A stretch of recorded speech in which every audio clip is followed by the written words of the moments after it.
Icamo tukiza kuri mwe mukomeje kuryana Dance Sport, mahoro n'amahirwe kuri mwe mukomeje kubana natwe umunsi ku munsi. Nkomeje kubibutsa ko nta handi hantu akora amakuru meza y'imikino atari hano kuri Dance Sport, kandi nawe ufite ibibazo utishimye utaba utameze neza mu buzima, nkomeje kukwifuriza kuba wabana n'Imana umunsi ku munsi kandi ukayiha ubuzima bwawe bwose n'ubugingo, kuko niyo yonyine ibasha gukiza ibyo bikomere. Ndetse nkaba nabibutsa ko wowe utarakora subscribe, wowe utarabasha kukanda kuri iyo nzogera y'umutuku, wayikanda kugira ngo ujye ukomeza kubana natwe umunsi ku munsi, kuko nta yindi channel wakuraho ibiganiro byiza, nta yindi channel wakuraho amakuru meza y'imikino kandi abangutse mashyashya atari hano kuri Dance Sport. Komeza rero dukurikirane hano muri Here Upon, ikiganiro cyacu cya Here Upon. Uyu munsi rero dufite ibintu byinshi cyane byiza turi buganire. Mbere yuko dutangira rero, nagira ngo mbabwire ikintu kiri aka kanya, kiri update, breaking news, entertainment, breaking news, show business, breaking news. Umubyinnyi Ishimwe Titi Brown, wakunzwe kumenyekana ku mazina yitwa Titi Brown, urukiko aka kanya rumaze kwemeza ko, mu gihe ndimo nkora kino kiganiro, rumaze kwemeza ko Titi Brown bidasubirwaho ari umwere ku cyaha kijyanye no gufata umukobwa ku ngufu cyangwa se gusambanya umukobwa ku ngufu. Rwemeza ko agomba kwita asohoka ako kanya akimara kubugirwa umwere mu rukiko. Reka rero dukomereze mu makuru yacu y'imikino y'uyu mwanya, aho Zinedine Zidane na Lionel Messi, Adidas i Miami yabahuje ku munsi w'ejo, babasha kwinegura, babasha kwimara amatsiko, babasha kuganira, barifungura koko, bavuga ibi bari ku mutima, barabazanya karahava, umunyamakuru nawe abahati ibibazo karahava. Ariko muri rusange ibyagiye biranga iki kiganiro cyiza cyabaye hagati yabo, ni Zinedine Zidane wagaragaje urwego yabonyeho umupira Lionel Messi akina, credit menshi cyane, menshi adasanzwe, aho Lionel Messi yumiwe aravuga ati ikirangirire Zinedine Zidane ni gutya cyaba kimfata mu buzima bw'umupira w'amaguru. Zinedine Zidane rero akicara ku ntebe, akicarana na Lionel Messi, barasuhuzanyije, aravuga ati ibi ni iby'agaciro kwicarana na Lionel Messi mu kiganiro kimwe, ni ikintu cyiza cyane mu buzima bwanjye ngezeho, kuganira n'umukinnyi nk'uyu nguyu w'ikirangirire, Ballon d'Or 8, ndetse amaze no gutwara Ballon d'Or ya 8 mu cyumweru gishize. Ibi ni ibintu byiza cyane, ndabishimira Imana kandi ndabishimira n'ababashe kubitegura ngo tubigereho. Lionel Messi nawe aryungamo ati nanjye kwicarana n'umuntu w'umunyabigwi nk'uyu nguyu, umuntu wakoze ibintu byinshi cyane mu mupira, mukuru wanjye, ibi ni ibintu by'agaciro. Baricaye rwose baraganira. Zinedine Zidane ikintu cya mbere yatangiye avuga ati Lionel Messi ni umukinnyi udasanzwe. Lionel Messi nkunda kumureba iyo ari gukina umupira, ni umukinnyi umerita gukina umupira muri rusange, ni umukinnyi kandi ni umukinnyi ukwiriye kuba ishusho y'umupira w'amaguru, mu bijyanye n'uko iyo Lionel Messi ari gukina umupira, Lionel Messi ari gusunika ball, iyo ndi kumureba kuri televiziyo asunika umupira, cyangwa se ndi kumureba ahari gukinira asunika umupira, ajyana ballon, ari gutsinda ibitego, ni mu ijambo rimwe ni umupira w'amaguru wuzuye. Umuntu wese wagagombye gukina umupira w'amaguru yagakwiye gukina umupira w'amaguru, ishusho ry'umupira w'amaguru akarebera kuri Lionel Messi, kuko uburyo akina umupira w'amaguru ni umupira w'amaguru wuzuye, ni umupira w'amaguru utarimo gutinza ibintu bikenewe. Mbese ikintu utekereje wowe uri kureba umupira w'amaguru, uri kureba Lionel Messi mu mupira w'amaguru, nicyo we ahita guhereza. Iryo rero ryashimishije Lionel Messi rwose, aho yari yicaye neza amwenyuramo aravuga ati iyi credit mpawe n'umukinnyi nk'uyu nguyu w'ikirangirire, bishoboka ko naba narakoze ibintu mu mupira w'amaguru. Umunyamakuru rero yaje kwegera Lionel Messi aramubaza ati se Zinedine Zidane niba avuze aya magambo ameze gutya, amagambo nk'aya ngaya aryoheye amatwi, amagambo agaragaza ko ni credit cyane ku mukinnyi nkawe wakoze ibintu byinshi mu mupira w'amaguru, kandi se umuntu wabashije kwitwara neza mu mupira w'amaguru, wowe ukiri umwana, wowe ukiri mutoya, ni uwe muntu wakwinspiraga, ni iki cyatumye ukina umupira w'amaguru muri buriya buryo? Ese ni bihe bintu wakundaga kureba cyane byatumye ukina umupira kuri uriya rwego twe tukubonaho ukina nk'uko Zidane amaze kubivuga, kandi umutoza ndetse n'umukinnyi wabayeho mu mateka y'umupira w'amaguru isi yemeye yanemeje. Lionel Messi atizimye mu magambo yaje gusubiza ati njyewe nkiri mutoya, nkiri umwana muto cyane, nakunze gukurikirana Maradona, uburyo asunika baro, uburyo yacengaga abantu, aca mu bantu benshi, uburyo yatsindaga igitego mu buryo bumworoheye, ati uburyo nabonaga akina umupira atari ibintu bimuvunnye, yambara nimero 10 mu makipe yose yaciyemo. Nanjye rero maze gukura nagerageje kubigerageza, nagerageje kwiyumvamo ko ari byo, nagerageje kumva ko ngomba kujya nitwara karakteri zose z'umukinnyi Maradona, ngomba kuzigerageza kandi nanjye nkagerageza gushakisha uburyo nakambara nimero 10. Ubwo rero natangiye kubigeraho njyewe ubwanjye ku giti cyanjye. Bamwe na bamwe bajya bagira ngo wenda ni ibintu njye gukora nabitekerejeho cyane, ahubwo njyewe baro uko nyakiriye n'ibyo nkora, iyo nyakiriye nibwo menye ikintu ngiye kwita nkora. Ntabwo ngiye mba nashyizemo imibare myinshi ngo mbitekerezeho cyane. Gusa inspiration yanjye mu mupira w'amaguru, ishyaka, urukundo ngukunda, ibyishimo ngukuramo, enjoyment nkiramo, nako nkuramo mu mupira w'amaguru, cyangwa se uburyo mbasha kwinspira abandi bantu nanjye bakina umupira, nanjye intumbero yabyo nagiye mbivana kuri Maradona. Mu mukinnyi wakiniye Argentine, wakoreye ibintu byinshi Argentine, rero niwe muntu wanyinspiye mu buzima bwanjye.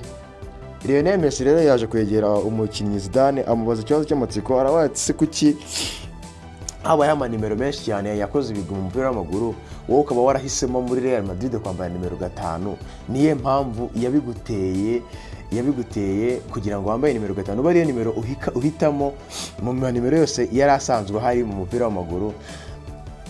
Zidane yasetsemo gakeya, aravuga ati iki ni ikibazo nari nzi ko ni ikibazo gikomeye cyane cy'ibanga ryanjye, ikibazo cy'amatsiko. Ati ubwo nageraga muri Real Madrid nanjye nari mfite intumbero, ntabwo nari mfite intumbero yo kwambara nimero 5, ariko nyuma yo kugeza muri Real Madrid nkasanga perezida wa Real Madrid wari uhari icyo gihe, ndatekereza ko yari Perez, yavuze ati nageze bafite ibitekerezo byo kwambara nimero 25 cyangwa se nimero 30.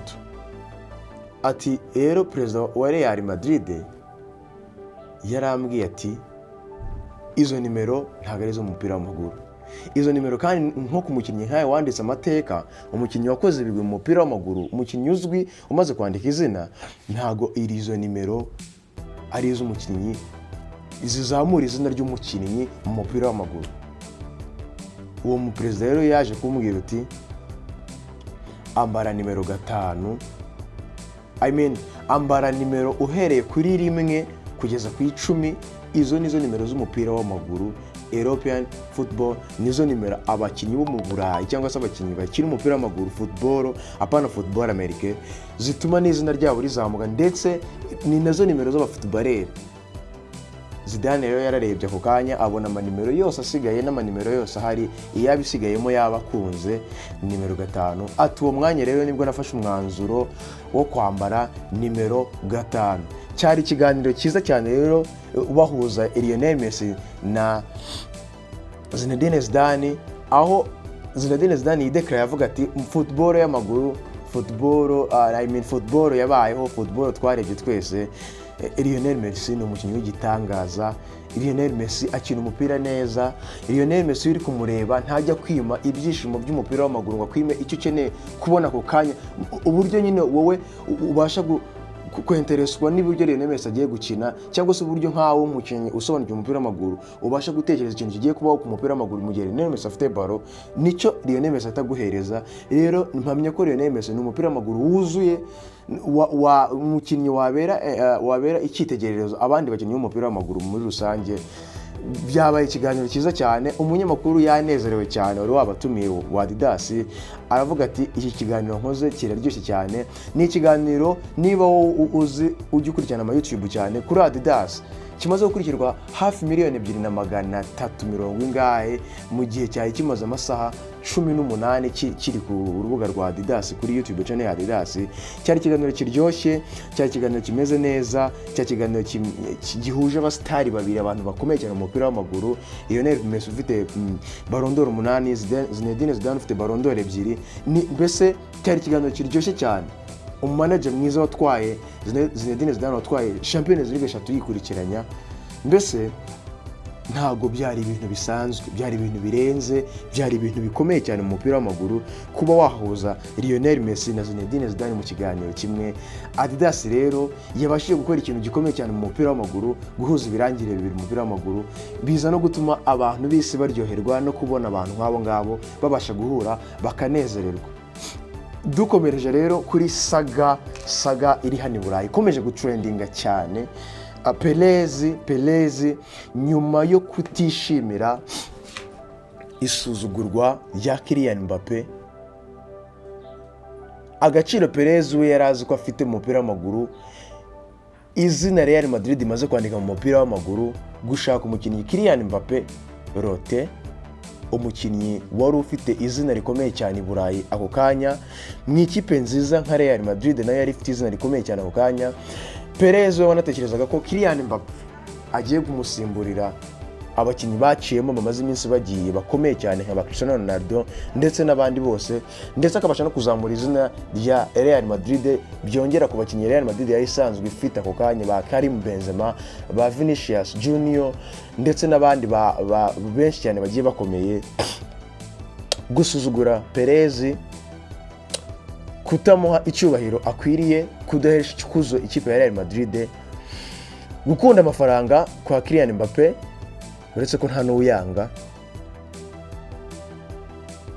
Urugendo rwa Kylian Mbappe muri Real Madrid rukomeje gusa nkaho rwanga nyuma yuko Perez amaze gusohora statement ivuye muri Real Madrid ivuga ko next summer Real Madrid yamaze gushira akadomo, yamaze kuvuga ngo no, ntago tugikeneye Kylian Mbappe kumusinyisha muri iriya mercato izakurikiraho muri sama igiye kuza. Ibintu bitashimije Kylian Mbappe mu mutwe, ibintu byakoze kuba bari bategereje inkuru bose wiko Kylian Mbappe bidasubirwaho agomba kwinjira muri Real Madrid. Byabaye inkuru rero hano i Burayi ko ese yaba ari kanoni, yaba ari mind game yo kugira ngo Perez abashe kubona Kylian Mbappe mu buryo bworoshye butamuhenze, cyangwa byaba ari uburyo kugira ngo Perez ajyane Kylian Mbappe muri Real Madrid nk'umukinnyi Real Madrid yereka ko itari ikimukeneye cyane nk'uko yari mukeneye mu gihe kiri imbere, kuko Kylian Mbappe nawe ntabwo yiyeretse ko Kylian Mbappe yagaragaje ko inzozi ze nk'abakinnyi bari bo bose ku isi ari ugukina Real Madrid, ariko ibyo bamuteze perezida w'igihugu cy'Ubufaransa, amafaranga abakatari bahaye Kylian Mbappe ndetse n'ibindi byose Kylian Mbappe yijejwe, byagaragarije Kylian Mbappe ko byafashe Kylian Mbappe bituma agomba kuguma muri Real Madrid muri kiriya gihe, bituma Real Madrid isa nkaho idahawe agaciro, ndetse na Perez umuntu ukora deal ziteye ubwoba hano i Burayi nawe bituma atagira rya zina rye risa nkaho ridakomera cyane mu kwegukana Kylian Mbappe nk'umukinnyi wari ufite izina riremereye aho ngaho i Burayi. Byabaje rero umuherwe Perez nako umuperezida w'ikipe ya Real Madrid Perez, byatumye rero abanyamakuru, ibinyamakuru ndetse n'abantu bakurikirana transfer ya Kylian Mbappe bibaza niba Kylian Mbappe azajya muri Real Madrid kuko nkuko bimaze iminsi binugwanugwa. Ariko nsubiye muri secteur ya football, mu bijyanye na football hagati mu kibuga, Real Madrid ikinnye umukinnyi nka Kylian Mbappe, yaba ku izina, yaba mu kwamamaza, ndetse yaba n'umukinnyi w'ikirangirire, yaba ndetse no muri tactical z'umupira wa Real Madrid na forma y'ikipe ya Real Madrid. Ni mu bijyanye no gutsinda no kuwinenga ibikombe byinshi hano i Burayi, Real Madrid ikinnye umukinnyi nka Kylian Mbappe, ndetse na Kylian Mbappe akeneye Real Madrid mu rundi rwego rw'ikipe nini, ikipe ifite ibigwi, ikipe yagufasha gutwara igikombe cy'umukinnyi ku giti cyawe hano i Burayi nk'umukinnyi ukomeye. Byaba ari n'amahirwe akomeye cyane kuko nk'umukinnyi Lionel Messi ntagakiri ku mugabane w'u Burayi, Cristiano Ronaldo ntagakiri ku mugabane w'u Burayi, Kylian Mbappe guhangana na Haaland, Bellingham n'abandi bakinnyi bagiye batandukanye ba Vinicius ari muri Real Madrid byamufasha gutsinda, kuko Real Madrid niba muri kuyibona iri muri transition, iri muri process zo kwiyubaka, ifite abakinnyi b'abana bakiri bashyashya ariko bari gukuza mentality zabo, bakiri gukuzwa na bakuru babo ba Modric, abakinnyi barimo ba Toni Kroos, abakinnyi barimo bano bagiye batandukanye ba Jody, ba Carvajal, bari kugenda bagerageza gukuza abano bakinnyi bakiri abana, batibo kuza bakuza abana kugira ngo nabo mu mutwe wabo babashe kwiyumva ko ari abakinnyi bakuru, none babashe gutwara bino bikombe. Byungwa muri rya jambo Vinicius yavuze ati iyi kipe ya Real Madrid igomba kuzakora ibintu byinshi cyane bikomeye, tugomba kungamurira abakuru bacu ibyo basize bakoze, natwe tukareka ko twabikora, kuko natwe twabonye ari ibintu bigiye bigize gute, ibintu bigiye bikomeye cyane. So kuba ufite Vinicius rero, ukagira Jude Bellingham, ukagira Kamavinga, ukagira Tchouameni, ukagira Federico Valverde wongere n'imyaka, ukagira Thibaut Courtois, ukongeraho umukinnyi Kylian Mbappe, iyo yaba ari ikipe ikomeye cyane, yabasha guhangana ikintu cyacyo cyose hano i Burayi, ndetse n'umukinnyi ku giti cye nka Kylian Mbappe ufite izina n'ubundi risanzwe rikomeye, Mr World Cup mu Bufaransa, akaba ndetse yarabashije no kugera ku mwanya wa kabiri mu mwaka ushize mu gikombe cy'isi cyahuje Lionel Messi nawe ku finale ya Argentina n'Ubufaransa, afitemo n'amanota menshi cyane kuko yabaye top scorer y'igikombe cy'isi. Kujya muri Real Madrid hari ikintu byamuzamurira, ndetse na Real Madrid hari ikintu byayongerera. Rero umuherwe Perezida Perez yaje gukoza agati mu jisho Kylian Mbappe, amubwira ati, avuga ashyira inkuru hanze ivuga ko umwaka utaha biri kunugwanurwa ko Kylian Mbappe Real Madrid itakimushaka, ahubwo we yasubiye inyuma sinzi uko babivuga mu kinyarwanda kinonosoye, aca inyuma aravuga ati, ubu ngubu deal yacu, deal umutima ukomeye, imbaraga zo turi kuzimarira kuri Musiala, ora mukinnyi ukina nimero 10 w'ikipe ya Bayern Munich. Kandi urabizi kuba ukivuga ku mukinnyi uri Real Madrid, abakinnyi bahita bahinduka mu mutwe, umukinnyi ahita yumva rwose arizo nzozi ze gukina muri Real Madrid. Ese koko musubije amaso inyuma, Perez ntiyaba ari kwigeza nkana? Perez ntabwo ari bwa buhanga bwatangiye kuza muri football bwo gushaka gutwara umukinnyi mu bwenge, agashaka umujyana, yerekana ko bitagikenewe, dore ko yari amaze kureka Kylian Mbappe akiyemera kuri abakatari, kuri Paris Saint-Germain, ako atazabongera kontra, akabiyemera akababwira ko atazongera undi mwaka muri iriya kipe nk'uko bari babyemeranyije, akanababwira ko agomba kujya muri Real Madrid bidasubirwaho. None Perez akaba asubiye inyuma akavuga ngo ntago azamusinyisha muri mercato ikurikiyeho, iriya igiye kuza muri iriya sami igiye kuza, ahubwo ngubwo ntibyaba ari bwa bucakura bwa Perez gushaka gusinyisha umukinnyi nka Kylian Mbappe ku mafaranga makeya kugira ngo abashe kumubona mu ikipe ya Real Madrid. Reka rero dukurikiranye iyi transfer, dukurikiranye mercato, tureba ahantu igana. Gusa icyo nemeza cyo, Real Madrid byabyiza ibonye Kylian Mbappe, na Kylian Mbappe byabyiza agiye muri Real Madrid kuko hari ikintu byazamura ku izina rye, ndetse no mu gutwara ibikombe nk'umukinnyi ku giti cye, kuko ibikombe nk'umukinnyi ubana n'abandi bakinnyi muri club cyangwa se mu kipe y'igihugu yabashe kubitwara. Ibyo abura no kugenda agera kwa achieving nyine ibintu nyine bimura we ku giti cye, yatwaye ibihe bikombe ku giti cye bikomeye hano i Burayi, yatwaye se Ballon d'Or zingahe. Ibyo bintu byose ndumva Real Madrid yabasha kubimugezaho nk'ikipe ifite izina rigiye rikomeye hano ku mugabane w'u Burayi, kandi ikipe yamaze kugerageza kugenda yiyubaka. Aha ngabe dukomeza rero turebe ko iyi saga ya Kylian Mbappe kujya muri Real se cyangwa kutazajyamo, aho bizagana, Perez se kumusinyisha cyangwa kutamusinyisha, aho bizagana. Gusa amakuru ari hanze nuko Perez yamaze kuvuga ko next summer mercato Kylian Mbappe atari mu mukinnyi Real Madrid itekereza inakeneyeho cyane. Dukomereza ku mukinnyi David De Gea, wamaze kuvuga ko wamaze gushaka, urimo uravuga ko ari kuvugana n'ikipe zo muri Espagne, aho ari kuvugana n'ikipe ya Real Betis, Sevilla, aho bari kuvugana ku biganiro byo kugira ngo arebe ko yayisinyira muri sema, aho abashinzwe kureberera nako abashinzwe transfer z'ikipe ya Manchester United bari basabye ko bagarura David De Gea agasinya igihe gitoya mu rwego rwo kugira ngo igihe Onana azaba yagiye muri Afrocone bazabone umukinnyi usigara abakapinze umukinnyi Onana. Batekereje rero kuri De Gea De Gea rero nawe mu mutwe we ibyo bintu agaragaza ko bitakimuri mu mutwe kugaruka mu ikipe ya Manchester United, bishobora kuba yarasohotse mu ikipe ya Manchester United uburyo yasohotsemo bitaramushimishije n'uburyo bamusohoyemo nk'umukinnyi wari warikoreye ibintu byinshi kandi bitandukanye bitamushimishije. Rero we akaba hanze statement ziri kugaragara uko ari kuvugana n'amakipe yo muri Espagne. Iyi kipe iri ku gahinga ari Real Betis Sevilla kujya kuba ayikinira nk'umukinnyi umushyashya ugomba gusinyira iyo kipe. Reka turebe ko iyo transfer rero ya De Gea azerekeza nanone muri Manchester United se cyangwa Real Betis Sevilla izamutsindira akayibera umukinnyi umugardiye mushya wayo. Reka dukomereze mu ikipe ya Real Madrid nanone, aho umukinnyi Federico Valverde, umukinnyi w'umunyarigwe, umukinnyi wasinyiye ikipe muri 2018, yongereye amasezerano nyuma yo kwitwara neza, nyuma yo kugaragaza ko ari umukinnyi ufite ubunararibonye, umukinnyi uri ku rwego rw'ikipe ya Real Madrid. Yongereye amasezerano kugeza muri 2029. Can you imagine imyaka 6 Real Madrid ihaye Valverde, imushyira no kuri release clause. Umuntu uzamukenera nyuma y'iyo myaka azamukenera amuguze 1 billion. Niyo release clause Real Madrid yamuteretseho.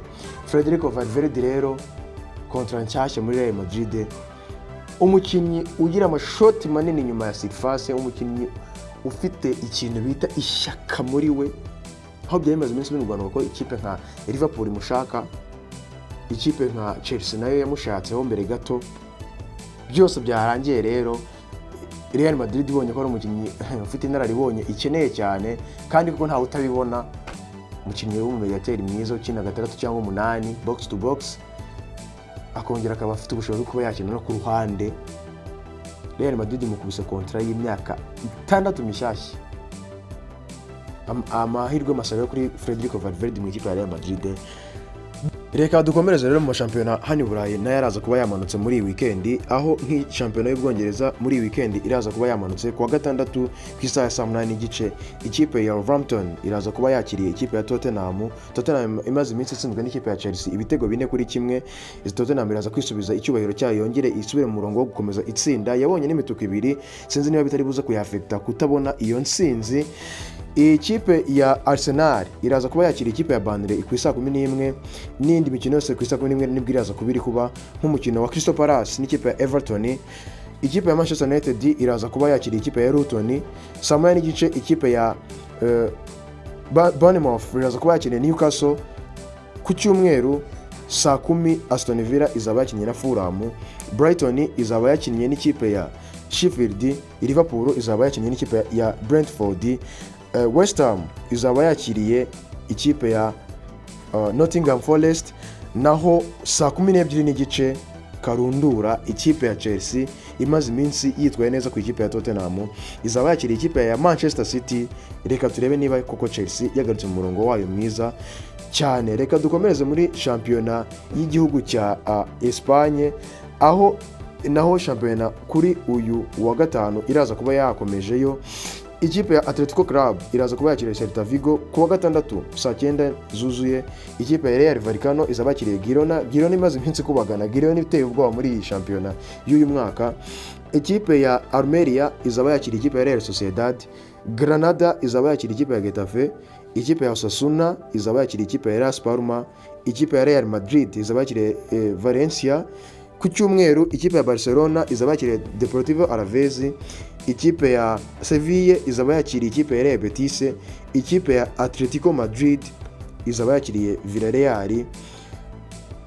Iyo niyo mikino izaba ihari muri iyi weekend mu gihugu cya Espagne. Dukomereze muri shampiyona y'ikipe y'igihugu cy'Ubutaliyani. Ikipe kuri wa gatanu naho ikipe ya Sassuolo iraza kuba yakiriye Sportivo Salernitana. Ikipe ya Genoa iraza kuba yakiriye ikipe ya Hellas Verona. Kuwa gatandatu ejo saa 10 zuzuye ikipe ya Lecce izaba yakiriye AC Milan. Ikipe ya Juventus saa 1 izaba yakiniye n'ikipe ya Cagliari. Ikipe ya Monza izaba yakiniye n'ikipe ya Torino.